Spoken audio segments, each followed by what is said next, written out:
Welcome back, Wizards, for one more round of the Wizard Factory video podcast, where you subscribe for weekly videos exploring deeper knowledge of the universe and yourself. My name is Logan Hart. And I'm Bryan Easterday. And if you're new here, go ahead and hit the like and the subscribe button. We'd love to have you. It means a lot to us.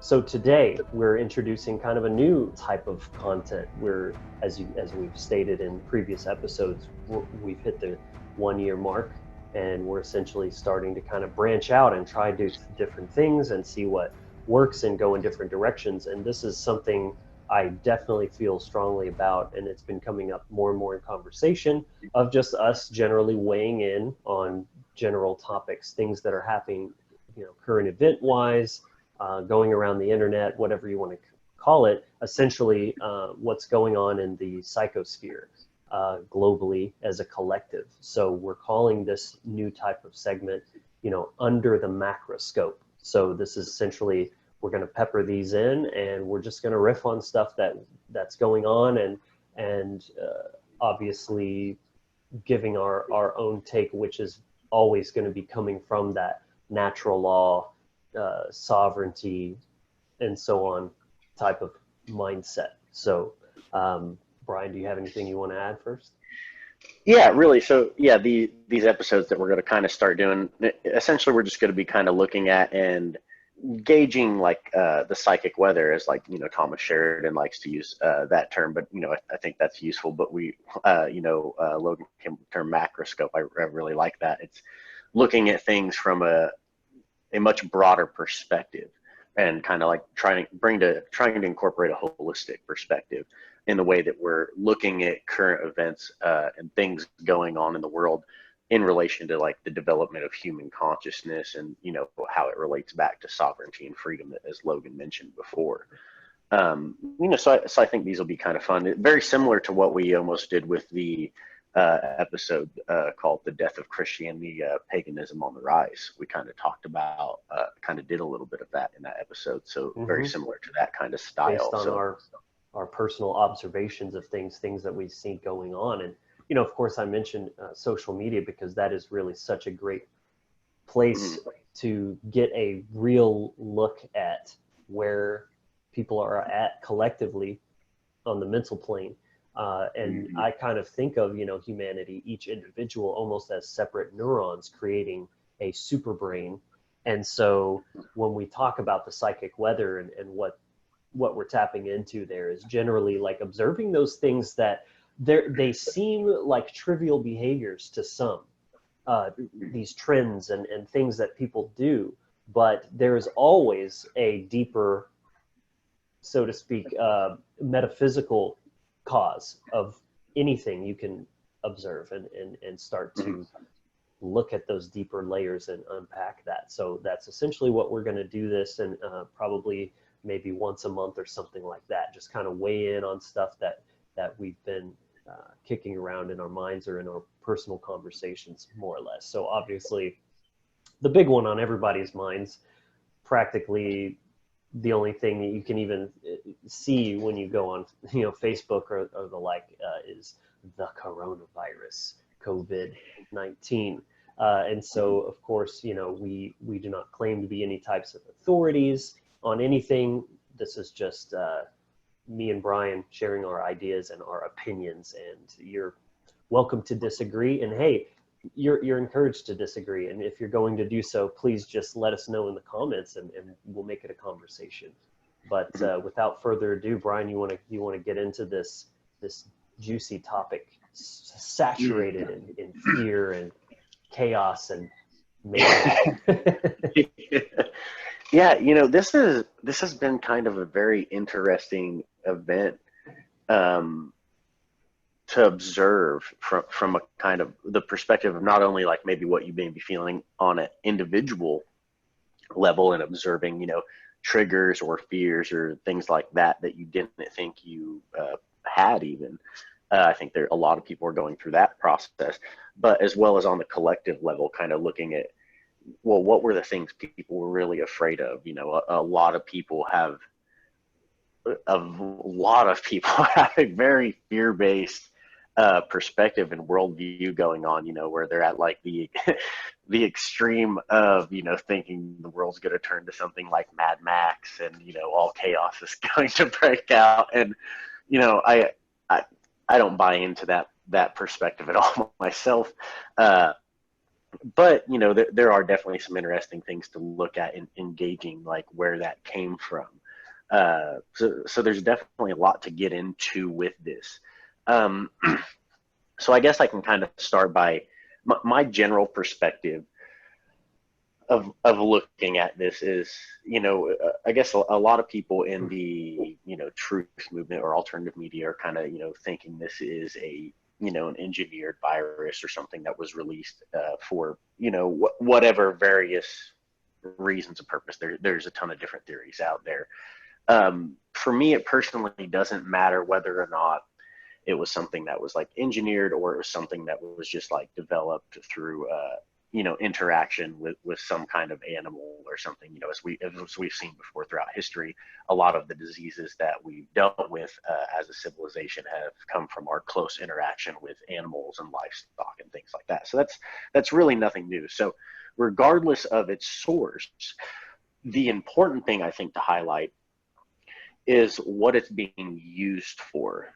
The fact that media and government have totally latched onto it, and like there's that kind of old saying of never let a good crisis go to waste. That's very much what I would see the important part to highlight of what's going on. They're definitely hyping up the fear of it and trying to push the bounds of their control system. But I'm not saying this from a doom and gloom perspective. I very much see it as like the death throes of a dying system. But, we can get into that more. Logan, do you kind of want to, hit your perspective on it here real quick, and we'll keep breaking it apart? Yeah, man. I mean, I'm definitely right there in alignment with where you're at. I think we both tend to have the same approach when it comes to conspiracy theories. Of course, always question and distrust the official narrative, but that doesn't mean jump to conclusions just because it's something different than what you're being told it is. And I think I see that a lot amongst conspiracy theorists, is these very knee-jerk reactions, similar to when the shootings happen. Maybe it didn't happen and maybe nobody died. Maybe it did happen, but they're overplaying it, or they're changing the characters or change the weapons to fit the narrative more, because, as you said, never let a good crisis go to waste. Of course, either way, whether it is an authentic, naturally occurring crisis or something that was completely fabricated from the ground up, which I wouldn't put either out of the question by any means whatsoever. But regardless, yes, they will absolutely take anything and spin it to march their agenda forward, which is always more control, less freedom, essentially more slavery. So yeah, I think that's one of the number one things that is startling to me about what I've observed in people, is just the lack of awareness of how things have played out like this before in the past. Yes, I agree with you. I don't think we're just going to just beeline to Mad Max style, like within the next month or something like that. But yes, bad things, catastrophic things can happen. Societies can completely get turned upside down. But, jumping to conclusions isn't helping anyone, for starters. I think it's important to keep an open mind. That means both sides of it. You're not clinging to some kind of truth, because ultimately this is happening on a global scale. It's impossible for anyone to really have a complete understanding of what is actually happening. And of course, the media is not going to give you the whole story either way. But that's just a few thoughts on that. Is just like, seeing how people are behaving, and it's like the full spectrum of psychology. This is what we're saying when we're looking at like the collective consciousness, is that people that are running around screaming Mad Max, of course I've had that thought. I'm not taking it to that extreme, but I still have the same fears as everybody else. Of course, I don't want to see that happen. And when things like this happen, it does make you have those kind of thoughts of like, ooh, this could get bad, because nobody really knows what's going to happen. So there's nothing wrong with being prepared. There's nothing wrong with considering the worst, but going around just assuming it's going to happen and like the world is burning, that's not doing anyone any good regardless. Right. Well, and I like what you said that, it's kind of sad to see that how a lot of people very much have, they're totally willing to give all of their freedom and, you do whatever, daddy government says, because of their fear-based reaction. But on the flip side of that, I have also noticed a lot of people seeing through the illusion, because like the trash magic is so bad at this point. It's like a bad fucking joke. It's so easy to see through that even kind of normies or people that aren't into any kind of alternative scene or anything like that, they're even kind of seeing it and they're like, well, the numbers aren't that bad. This thing's pretty much just like a bad flu, essentially, but yet they're locking down the entire economy. Like I was even talking with my dad about that, who, he's, very much like a normal kind of Christian conservative, votes and all that. So, kind of on the different side of the spectrum than me, but even he was asking questions, and he's like, well, this just doesn't make any sense.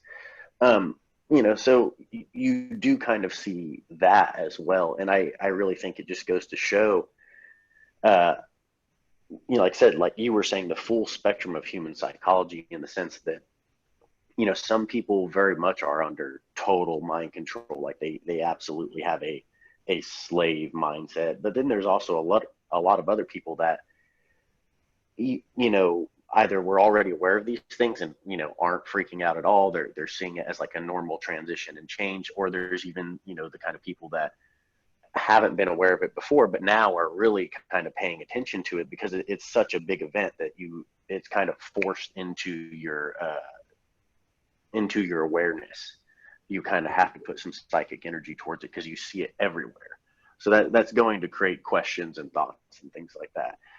So I think that's a very, it's a good process to be going through ultimately. Like, oh, go ahead and say that I ultimately think this is a good thing, not in the sense that I am wanting people to be harmed or die, or not minimizing deaths or anybody suffering at all, but in the sense of the kind of social and psychological change this is going to bring about for us, kind of from a spiritual perspective in the development of our human awareness. This really, it's a storm, but it's a storm that is going to bring changes that needed to happen. It's you have to almost like shake a up that fever. stagnation. It's like a fever that, people think a fever is a bad thing, but it's there to actually cook off the contaminants and actually purify you. So it's, Right.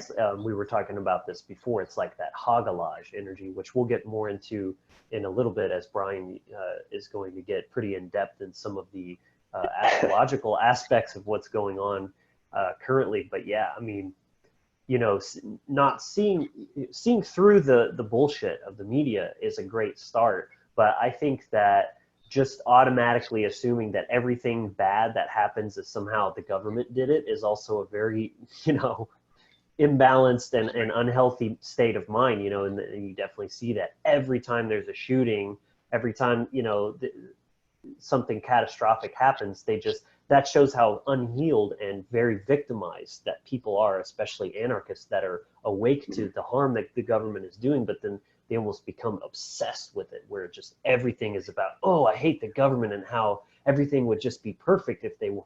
Well, of course, nothing's ever going to be perfect, and bad things just happen, and it's not always somebody's fault. Right. Well, then, then you'll start looking for a confirmation bias. So then they immediately think that, it's going to be like a total lockdown or things. And, there's no way that could actually happen, but I'll get into that in more in a second. But it's interesting that you mentioned Hagalage. There's also another rune, because you mentioned fever. I actually kind of, yes, I drew a rune kind of for this episode. Like I always kind of like to do that, draw just a rune and kind of have it in my hand. But Ingwash was the rune that came up for this theme. But that it's all about the burning away, that transformation. This is a time of incubation for us to really be able to go within and burn away all the things that aren't useful for us, both on the level of the individual and as a collective. So this is very much a phase that we're going through here. So I thought that was an interesting word to come up, and that you said fever, because I was like, oh, I got some fire right there. In fact, this just hit me right here is, you know, we talk a lot on this channel about the warrior mindset. And I think almost one of the absolute most fundamental aspects of that is fearlessness. You cannot be a warrior and full of fear. It just doesn't, you know, those two cannot coexist. To be a warrior is to have purged yourself. So, you know, these types of situations, the fear is running rampant, that you have to face your fucking fear to overcome it. It's not just gonna, like, one day you meditated enough and all of a sudden you're you know, evolved, advanced past it or something like that. No, you have to look your fear in the face and actually feel it and do the thing anyways. That's what actual courage is. And so that is essential to an empowered person, is adopting that warrior mindset. Again, the warrior would see these types of situations as an opportunity to grow and to become stronger, more resilient. Yeah, absolutely. That's well said, because that's exactly how, you know, I myself am very much viewing this as a time of that incubation period. It's a time to be able to, even if you are in a quarantine, you're not really supposed to leave your house, like, take that time to actually go within and start looking at your spiritual practices, or doing things, you know, studying, doing the things that you normally wouldn't have time to do. Like, a lot of people are focused and really worried about the fact that they can't work or they've lost their job. You know, flip that on the, you know, on the positive, and take that as a time to develop yourself. And, you know, we'll get into hit on that in the astrology later on. Like, nobody's stopping you from doing the soul work. Right.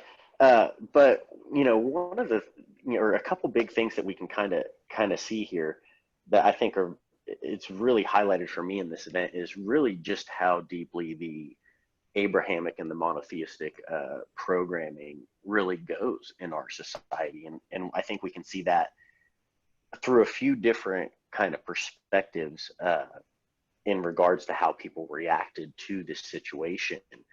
The first being that there's a very fear-based reaction. You know, people kind of think it's going to be that Mad Max or that end of the world. It's an apocalyptic worldview that's rooted in Christianity. Like, that's rooted in the Abrahamic tradition. You know, Christians for a long time, every time some major world event happens, they're thinking it's the end of times. You know, I read a comment on a thread the other day of some lady that, you know, said she literally doesn't believe she's going to die at all, and she thinks that she'll just live to see, you know, Christ return, and then she'll ascend to heaven and never have to experience death. You know, like, there's this, you know, it's a huge disconnect from reality. But because they're longing for that, they want to, they feel the world is such a dark place, and they're so unhappy with the experience, you know, that they really, they just want to get to heaven. Like, yeah, they just want to get to heaven. They just want to see their savior come back and take care of everything and defeat the bad guy, and them up in love, and, you know. So then they look for that confirmation bias, and then they see any, like, normal world event or you know, a change, you know, something chaotic in the world, and they'll interpret that in this kind of apocalyptic worldview. And I think a lot of that fear that goes down, and that will show you, like, why people did the panic buying, you know, and they just rush to get everything off of the shelf and things like that. Do you want to riff on that one before we get into the other kind of Abrahamic perspectives we can see through this? Yeah, I mean, you can definitely see that. And I think it's just interesting to observe in general how people react to things that are happening in the, you know, the collective or the shared reality space. You know, just log in onto Facebook or whatever, you know, you see what people post on the daily or every so often. And then when these things kind of happen, you see who gets triggered more. And you see people that are almost like they're activated, and they start posting like multiple times a day, and, you know, they could be getting a lot of, you know, likes and shares and stuff. And so that feeds into it, but it's almost like it just turns into this feeding frenzy of, you know, energetic vampirism, essentially. In those types of posts are feeding troughs that those type of people, they may not realize that they're leashed out by that entity that feeds on fear.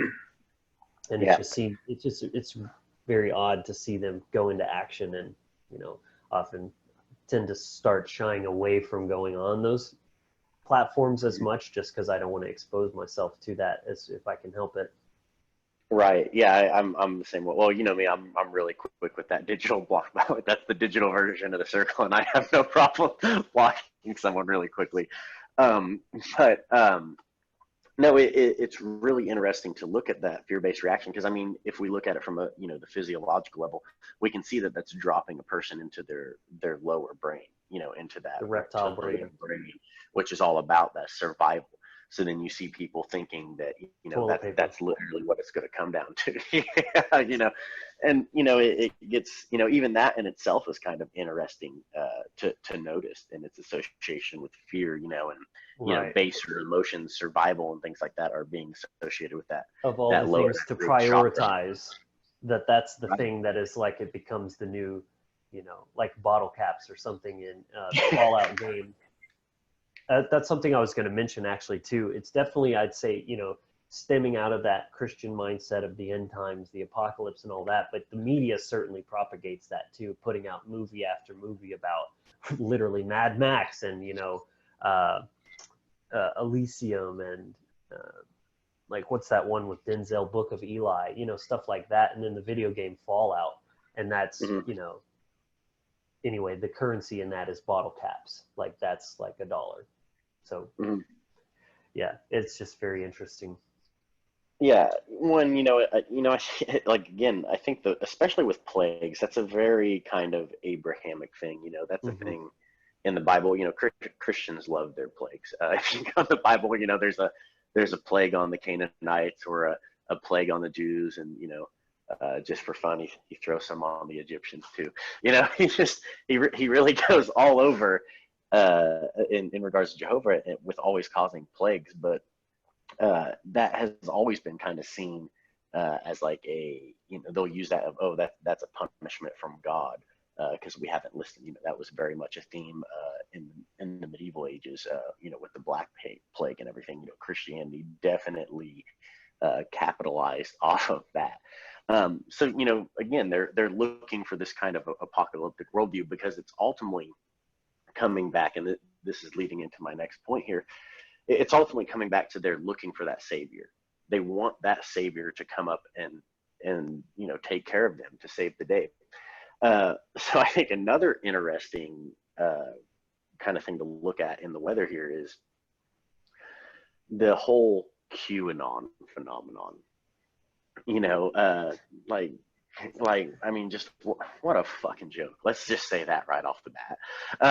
But it's that it goes back to that whole thing of that whole, that Daddy Trump is going to come save everybody, and take down the dark cabal and fix everything for us. And it's not going to be us that have to actually do any work to change ourselves, or to shift the way that we're living and functioning in the world. And because any solution that is telling you something outside of yourself is going to save you is fucking bullshit. Like, just plain and simple. Like Right. we have to do the work. Like, that's really the lesson in all of this. Is it's a storm that is shattering our illusions. And I'll get into this more with the astrology here, but it's a storm that's shattering our illusions, so we can see that all these systems, everything that we thought was so solid and so stable, actually wasn't. That, like, it was just an illusion, and it could be lost in a second. And that the real stability comes from being able to become self-reliant, in the sense that, and not that you have to do or produce everything in yourselves, but turning back towards sovereignty, functioning, the world functioning in a freer way, so things like this can't happen in regards to, like, the economy and moves being made there. But yeah, like I said, the QAnon thing, it very much, it definitely seems very rooted in Christianity. And I see a lot of the people that are, follow that, they tend to be Christians, It's the true. Christian truthers, that they're always thinking, that there's this apocalyptic kind of worldview going on, and They're things usually that, constitutionalists too. It's that conservative, yeah, politically, constitutionalist Christian with it. Yeah. And definitely you've kind of got a double savior going on, because, Anon is the deliverer of truth, so to speak. And then Trump is kind of the messiah working behind closed doors, you know, like jailing pedophiles and all this kind of Playing stuff. 1000D chess. There's going to be some kind of, yeah, there's going to be some kind of big military coup where all the good troops that are fighting for my freedoms are just going to come out of the woodwork and save the day. I mean, it's just fucking sad. I mean, I'm not trying to be harsh or mean, but it seriously, that is a child's mentality. It's a fairy tale. Yeah. Well, yeah, you know, it definitely is. And just, I mean, I even see like it was really, really interesting. And it just goes to show you that these people, the people aren't thinking for themselves. And it's so interesting that I see so many truthers, you know, sharing things like this. But it was this post, and I'm sure, you know, those of you out there have seen it. You know, maybe if you have, you can leave in the comments whether or not you know what I'm talking about here. But it was supposedly this, you know, message from, you know, Q or wherever the hell it originated. But it was just this copy and paste message saying, you know, that, oh, at this time on this day, this person was indicted for whatever, and the coronavirus is just a cover because they're all being arrested for, you know, pedophilia charges. You know, it's not to say that those things wouldn't be things that would be good to happen, that people, you know, very much are taking part in those things, and it would be great if they were to be brought down, so they couldn't do that anymore. But that very hope, that's what can be played on. So you have to be aware of that. Like, acknowledge that you have it, but don't allow that to be a string that gets you pulled and misled onto, you know, into false information or the wrong direction. Right. I mean, in general, you know, I think people who follow this channel are generally probably people who like personal freedom. They're probably trying to work towards more independence and, you know, resilience and that sort of thing. So when things like this happen, it's just a reminder of what you already knew. Hey, I should be less reliant on the system. I should have my shit together more than I do. And I'm grateful for that reminder. And it's, you know, we started fermenting our foods, you know, like we're transmuting that and turning it into something positive. Yeah. It's, when it's a great time to, like I said, learn new things or start projects that you've been wanting to work. Like, I have a few different kind of like craft projects I've been wanting to start here soon that I'm doing, and I've been, you know, I'm getting into you know, food mushroom cultivation, which is kind of a whole cool thing. So it's a great time to, you know, instead of just feeling like you're locked down or you're stuck or anything like that, you know, go and transmute that. And even, you know, beyond that, the idea that, you know, and this kind of leads into our next segment here but it ties in with this, is the government control. And there's, I guess, two ways to look at this. Obviously, yes, the system very much does want to enact as much control as it can, and it will always make moves to further that. And that's totally, you know, that's definitely going on. But at the same time, this was all, it was a very weak hand behind it all. The illusion is so easy to see through. Like, the idea that they're going to lock everybody down. Like, you know, they sent out like these letters for the essential employees, you know, like, you know, my son's mother got one, you know, because she is like a package handler at a shipping facility, you know, and then her mother's like a nurse at the hospital here that's handling the patients that do have it. You know, so they had to get a pass. But, you know, so if you say, you know, they say it's going to be stopped. So they make you think there's an illusion here. They make you think that there's going to be people and armed guards out pulling over every car and stopping people and not letting them out of their house. But then you actually go and look at the order, and you're still allowed to go do all your essential things, or you're allowed to go do all your essential things. Right. What they're really seeing and admitting, and, you know, even the police are admitting this, that they don't have nearly the infrastructure or the manpower or anything to actually keep people physically locked in their homes. In other words, like, this event is just, they're trying to enact more power, and it's just showing how powerless they really are. And that they are ready to just quarantine themselves and just do whatever the powers that be says. Right. Like, they're going to take their own precautions, not because the government is telling them to, but just because they're going to deal with it like they would any other kind of sickness or virus. I see a lot of people taking that path. Like, the quarantine went into effect here in Wichita, like yesterday or the day before or something like that. And we were out driving around yesterday, and there was just as many people driving around as normal. I saw less cops than I usually do. You know what I mean? So everybody, like, people are just going about their normal business, like, and the world's going to keep going on just like it always does. So that's really to highlight that all these fears, these were just unconscious fears that we had, and this illusion was then created and played on. But I mean, think of from the economic perspective, you know, how much money a lot of companies are making. You know, like my brother, he works at Walmart, like stocking shelves and things, and he's like, yeah, literally, we, you know, every single day we had to close down early just so we have time to stock the shelves because it clears out every single day. Like, so large, you know, all the small shops are shut down for business, you know, which it is hurting them. There's a lot of people, you know, who are out of jobs right now, that it very much is hurting the smaller people. But large corporations, they're making a lot of money right now, especially, you know, in regards to, you know, the toilet paper companies are obviously doing really good, you know, but then, you know, even companies selling, like, you know, foods and things like that, or other essential supplies, you know, guns, obviously that's a market that has went up. You know, I was out at Cabela's just the other day, and, you know, they were saying that, like, just even the waiting list for getting approved is delayed. The TSA is just delaying a lot of the stuff because they don't even have time to look at all the applications, or not the TSA, but sorry, the ATF. They don't even have time to look at all the applications coming in. So they're just, like, delaying them for a couple days or a week or whatever until they can actually get in front of a person to be seen and things like that. So it just really shows you that the panic was created, and it just shows their infrastructure was so incapable of even handling it that, you know, they just overwhelmed themselves.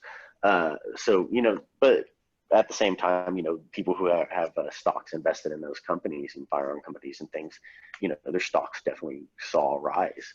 You know, so there's definitely a lot of ways to look at this. And, you know, I think the economic factors are probably some of the biggest things to look at and take away from all of this. Obviously, there was a huge bubble. The government's solution to it is always, you know, or the Federal Reserve as well, like, their solution is to just print more money out of thin air, which is going to continue to devalue the dollar.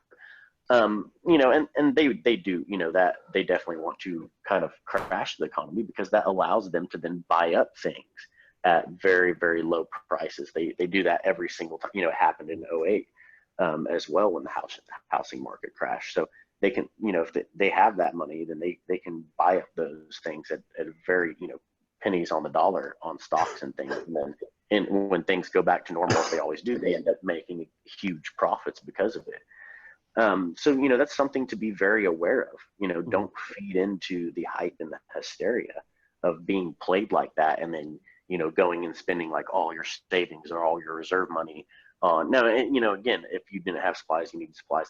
That's understandable. A lot of people are very unprepared for it, but you don't need to go spend all your life savings thinking that, you know, the world's going to end and you just have to prepare for everything. And there's a lot of people who are panic buying to the point that they're, you know, maxing out credit cards or doing things like that. And they're actually going to end up hurting themselves financially in the long run because of a fear-based reaction to what was going on. Right. Like I said, it's just a good reminder. You know, all of us, every person should be having at least some food and water reserves and some extra ammo. And so it shouldn't take a crisis to make you go out and get that stuff, you know, and I'm including myself in this. I was not as prepared as I should have been for this sort of thing. You know, I could make excuses, but at the end of the day, I'm glad that I have more food and water now, and I want to stay that way even when there's not this type of stuff going on. But yeah, you know, that's why we, again, these types of things are so rich with things that you can observe and take in and learn about the human species. Is, you know, you can tell so much about just the mindset of a person by how they even talk about this sort of thing. You know, like I said, I was driving Uber before the happening happened.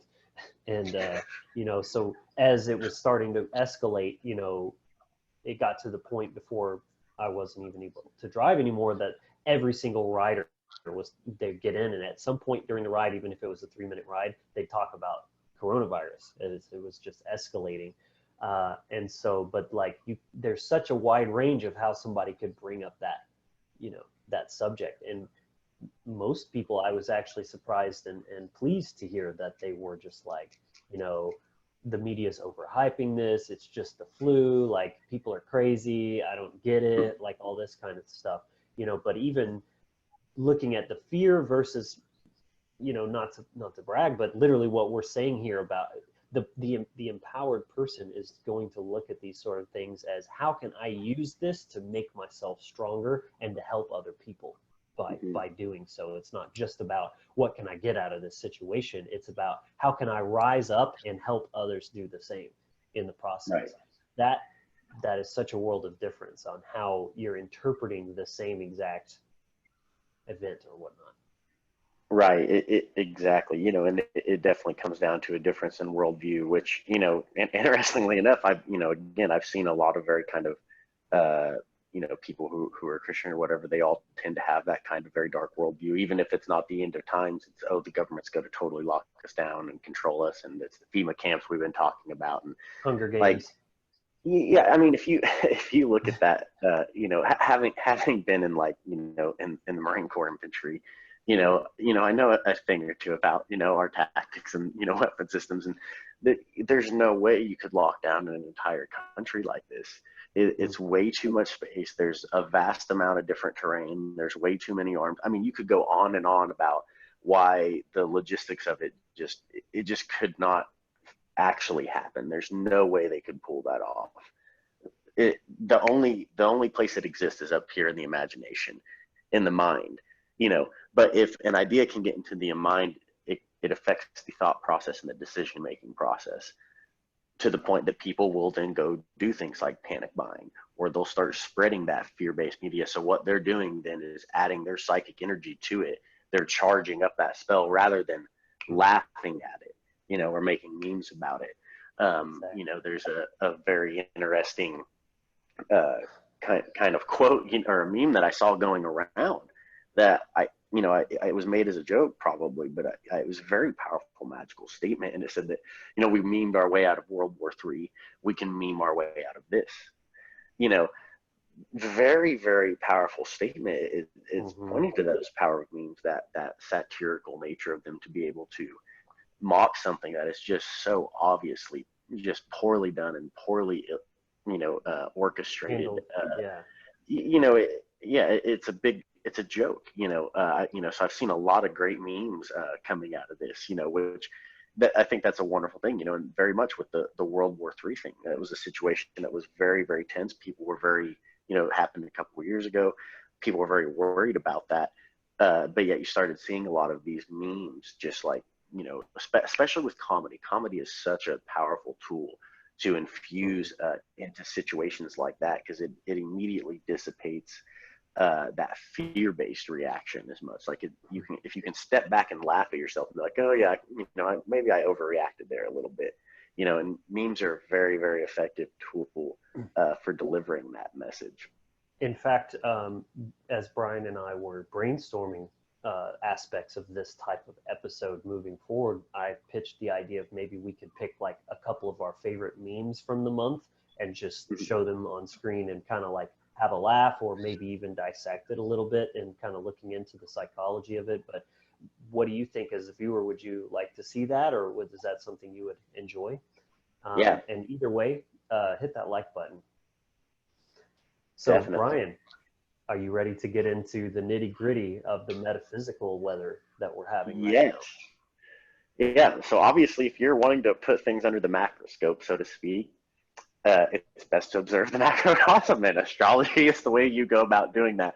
I mean, you could use any of the arts of gnosis, whether it's, runes or tarot. Thomas Sheridan, our friend, he did a workshop I think it was like a week ago or something now, on a tarot workshop, and the reading that he did in there was kind of a collective reading in regards to that. And it very much reflected exactly what I've been seeing in the astrology and feeling intuitively, and what I've been pulling up in my rune spreads and things like that. So not only can you kind of gauge the weather in regards to like how people are behaving, But using the arts of hypnosis is another really good tool for being able to do that, and if you're wanting to learn how to do that, we do have like a rune divination course.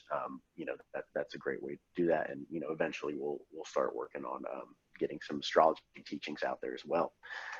But a lot of very interesting things are going on astrologically at this time, and have been over like the last few months, where things have been developing. A really big one that is going to be a theme not only of this year, but over the next few years, is really that Saturn moved into its own sign of Capricorn. And, keep in mind, for those of you practicing the Western system, you're probably thinking it's in Aquarius. We use the sidereal system, or the sidereal zodiac in Vedic astrology, which is your position on planet Earth in direct relation to where the sky is above you. The tropical zodiac is actually the sky as it was about 2,000 years ago, so it's like 23.4 degrees off. So that's why I personally choose to use the Vedic system. So using that system, we see that Saturn is in Capricorn. It moved in there like January 24th. So when Saturn moves into Capricorn, Saturn's, I've talked about it a lot on the show, it's a big, heavy planet. It's the planet of discipline and karma and pressure and all these different things. And Capricorn is the sign that, it's all about hard work and having that discipline to achieve your long-term goals and stay organized and, do all these kind of different things. So when Saturn moves into, its own sign there, all of that's very much going to be, highlighted. So very much as individuals will feel it, but as a collective, you see that pressure being applied for us to really start getting serious about what we're wanting to achieve and what we need to do in regards to, achieving our long-term goals. We're having to actually kind of cut through the bullshit illusion, so to speak, and get very serious about like, oh no, this is what we actually have to do. And there's a pressure to do that. There's a great need to do that. And then we see Mars just also came conjunct and joined Capricorn on the 21st, so just a few days ago. So when Mars is coming here, Saturn is creating that pressure to want to do things, to, all the plans and ideas and things that you've been thinking about, you're going to be wanting to do those. And then Mars comes here. Well, Mars is action. So then people will be taking action to do that. Like I know, I didn't even kind of really notice it or notice the date whenever it happened, but like that same day I went and like kind of redid my office and, like took a bunch of action kind of cleaning and organizing my house, which, some of you might have very much experienced that around that time, around the 21st or, since then, because those are both sitting here. And then it's not quite there yet, but it'll be joining at the end of the month. Jupiter is also joining Capricorn. So whenever Saturn and Jupiter come together, it's always kind of a big thing. They're the two largest planets in the Vedic system that we use. And they have an interesting reaction to each other. So Capricorn is this pressure that kind of wants to push on things and really make you get serious. Jupiter has this expansive energy or this expansive nature to it, to where it wants to kind of grow things. It's the guru, it's the teacher. So we see here that Jupiter has, it's been in Sagittarius for the last year or so. So over the last year, we've really been delving into what the real spiritual teachings and lessons are, like what's actually practical. What are the things that really work? Finding kind of our higher purpose or a higher calling, like Logan, myself, this was obviously, we launched the channel very much knowing that, Jupiter was in Sagittarius. That was a very conscious decision that we brought into this because that was the energy going on, is all about discovering like kind of who we were as teachers and laying out our foundation. Well, now that Jupiter is moving into Capricorn, it's about taking those ideals, the things that you have been discovering like over the last couple years, last year or so, and really taking action on those, like actually putting those to use, putting those into practice. So we could see here with like the whole quarantine situation or self-isolation, whatever you would like to call it, that's a great opportunity to do a lot of that. if you've been wanting to start a new like yoga practice or a new breathing technique or some kind of ritual or read more books or whatever your kind of self-care practice is, this is a perfect time to do that. But what's also interesting to see too, though, is that because Saturn is putting this pressure on Jupiter, we want to expand spiritually, but then we're feeling these pressures of real world situations of like, oh, is money going to be, an issue? That's a very Capricorn kind of energy, like how are we going to make sure everything's secure? Capricorn wants to have that stability, especially when, Saturn's sitting there, and Jupiter is wanting to expand and not have to worry about all that. So this can kind of create a sense of, all that pressure of Saturn can kind of create a feeling of hopelessness where that Jupiterian energy kind of loses hope. But just keep in mind, this is it's a phase. Like it's there to really show you that it's time to hunker down. It's really time to take all of this time, and instead of wasting all your psychic energy pouring it outwards, turn it back and, reflect it inward, like develop your own practice. So, that whole kind of conjunction will be going on all the way through May 4th. So for, a good little over a month or so, we'll be experiencing that kind of energy. The next one I want to get into, and this is the really interesting one in regards to the virus and everything, is the placement of Rahu. So we've talked about Rahu on this channel before, but for those of you who don't know, Rahu in the Vedic tradition is the head of a snake. He represents, it's the north node of the moon. It's a mathematical point, but he represents our desires, alcohol, pleasures, all these different worldly things and cravings we want to go after. But he also represents illusion. He's a smoke-filled planet. He can also be associated with Loki. So he's very much this trickster type energy. Rahu's also associated with things like sickness and viruses. So I think it's very interesting that we see Rahu is been in the sign of Gemini, which Gemini is all about communication, especially in relationships with other people. So we see the way we're relating with other people in the world has been changing and shifting, especially in regards to communicating, or you could even look at the social distancing of having to keep a certain amount of feet, shit that people are ignoring. But that's very much a theme you can see with this. And then it's in the Ardra Nakshatra. So this nakshatra is a nakshatra, and for those of you who don't know, nakshatras are the lunar constellations. There's 27 of them in the Vedic system. So if you follow Western astrology, you may not be familiar with those, but there are other constellations. And this nakshatra is symbolized by the storm, but it's the storm of cleansing.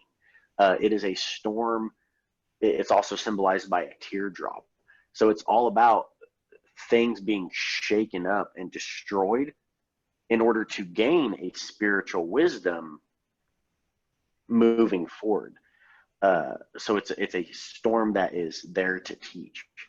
So we can see a lot of things from just looking at Rahu here, looking at it from the perspective that he is the trickster, he's an illusionist, and what's going on. It's in Gemini. So there's this huge storm that we're being told is happening, right? But it's really just an illusion. It's being blown way out of proportion, So it's really like there is a storm happening on an energetic level, but what we're being told it's not actually what it really is. There's that illusion there. There's that trickster energy coming into place. What's really happening is, and this is one of the things that I definitely see that it kind of indicating the death throes of the system, is that this storm it's not a storm that's going leads to more control. It's specifically in the context of things it's like an alchemical storm. Things being destroyed in order so something new can be created. We can move to a different level of awareness. So, there's definitely a lot to see there. And it's, Rahu's also very explosive. So we could see with this, it was something that just kind of exploded onto the scene very quickly. Everybody just started talking about it. Like you were saying, everybody, as you were driving Uber, they would all be mentioning it. It was just something that was on everybody's mind, very much because of this energy at play. And looking at Rahu, it's always good to look at the flip side, the south node of the moon, K2, which is this headless body. Well, K2's been in Sagittarius in the Mula Nakshatra.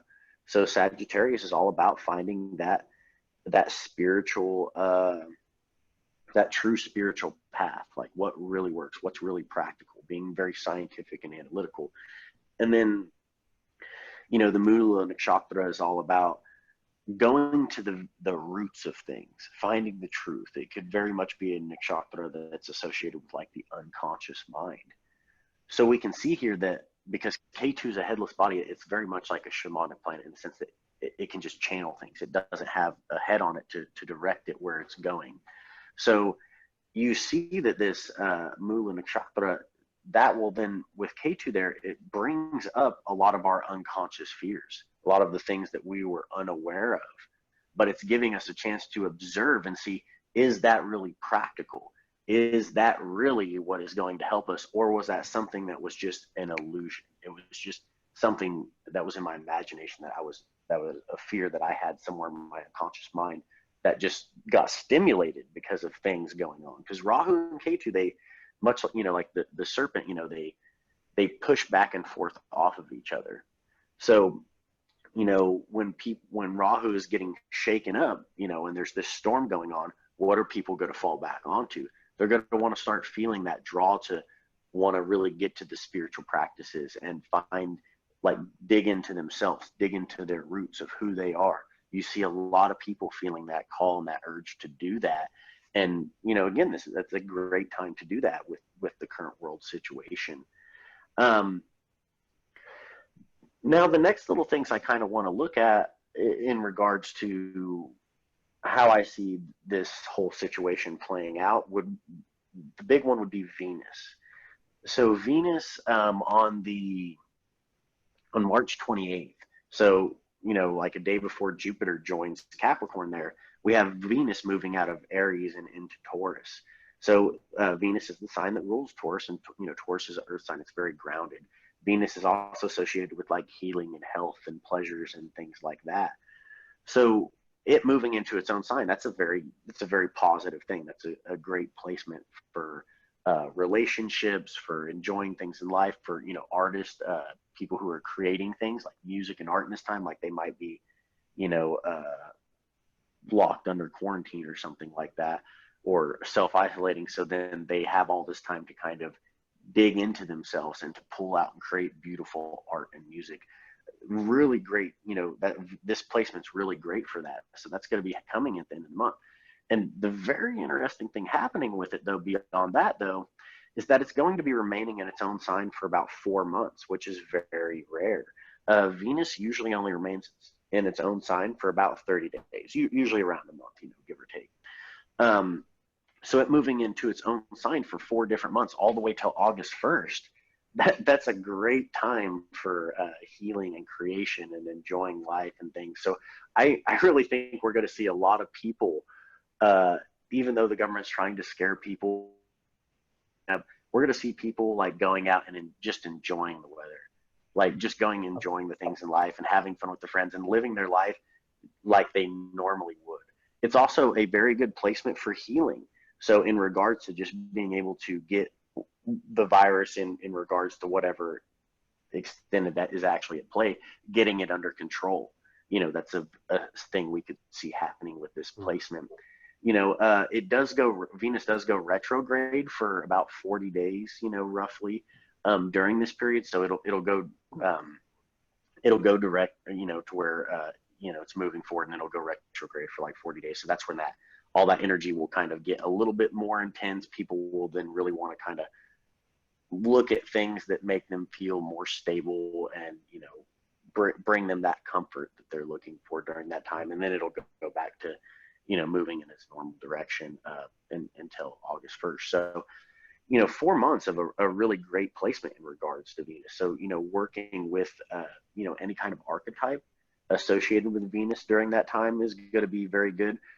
Relationships, like developing positive relationships or working through things that have kind of been a struggle, maybe even recently people have been going through things in their relationships with that Venus and Aries, because that can kind of make those relationships very fiery, kind of bring out that fight, Well, now it's going to be a time to be able to kind of bring that stability back, to really to anchor into those things. And so relationships will be a big thing on people's minds, both in regards to like individual relationships or family dynamics, but as well as social relationships. And that Saturn and Capricorn energy and all that too, what that brings to that dynamic is, as these all play together, it's going to make you really, this is a time of evaluating what energy and things that you're pouring your energy into, or people, relationships that you're pouring your energy into, that are actually a waste, and what are beneficial. You're really being able, this world situation, because you can analyze the human psyche in so many people based off of their reactions. It really highlights the people that are very fear-based. They're going to be the psychic vampires, and you should get them the fuck out of your life. Like, this is an opportunity to highlight 100%. Those things, those toxic relationships. Let go of them. If they've been draining you for a long time, like, let go of them. You know, move past these things. You know, change the dynamic and the way you're interacting in those. So, you know, I very much see a positive outcome to all this. Again, I see it much. It's this storm, you know, that it's supposed to be a cleansing experience.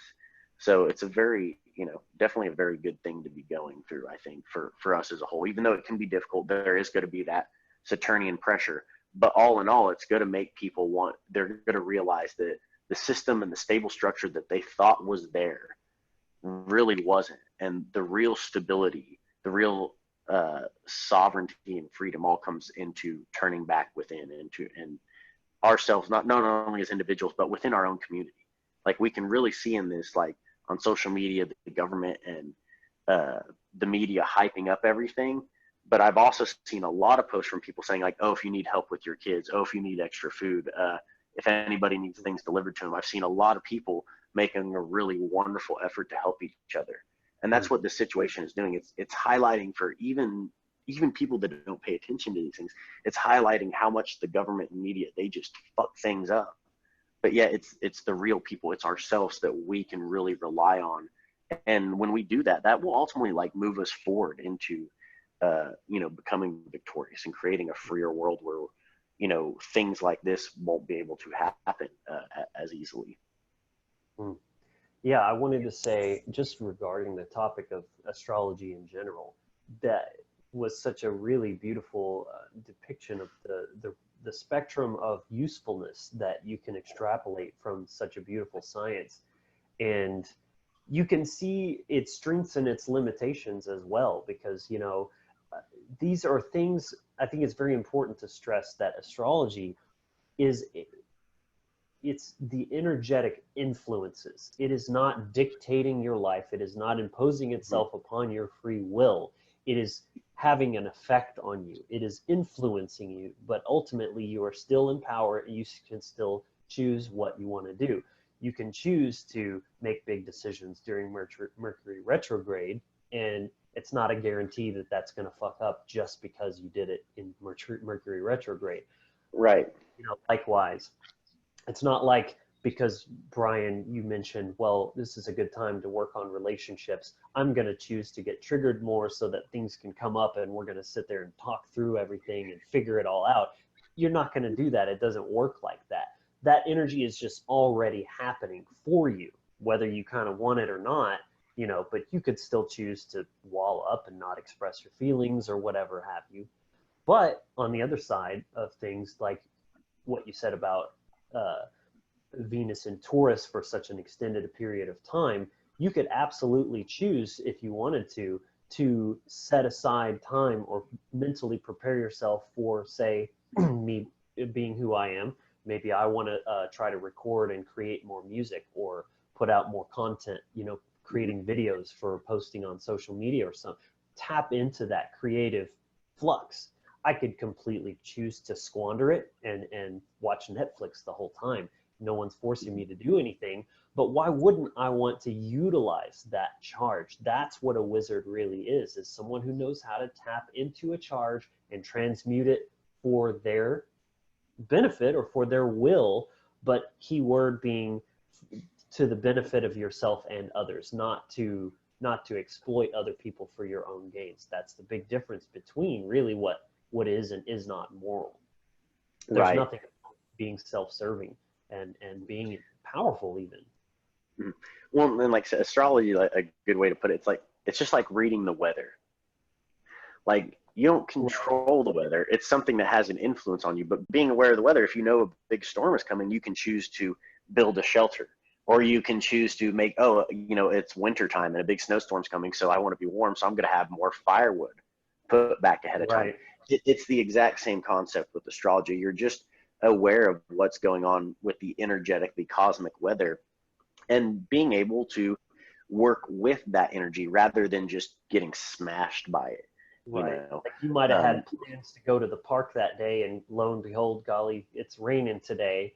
I could choose to be a victim and just like pout about how I didn't get my walk in the park, or I could just be like, oh, what a beautiful opportunity to, put new strings on my guitar, and right? Yeah, whatever happens, that's what an alchemist is. You can just bend and twist. It doesn't matter what life throws at you. You can use it as fuel and turn it into something good. right. Which is a much more empowered mindset than thinking Daddy Trump or Jesus or any other fucking savior is going to come. Pleiadians. Yeah, yeah, Pleiadians, whoever you want to say, like that someone else is going to come save you. Like that's a very victimhood mindset. It's disempowered, and it puts you in a place that you're not there to create change. Like you can only just repeat what society tells you. Step into a place of empowerment, become aware of these things, pay attention to these things. They're useful. You like learn the whole, if you want to summarize what these kind of episodes will be about, it's being able to analyze the world from an archetypal viewpoint and to be able to look at things and events as archetypes, like within our To consciousness, within work our with psyche, that we can use and work with and use to move and forward and learn create. from. Yeah, exactly. Exactly. Yeah. Like, And in that same light too, looking at this like a storm, storms are challenging, they're fierce, they're violent, but guess what? They always go away.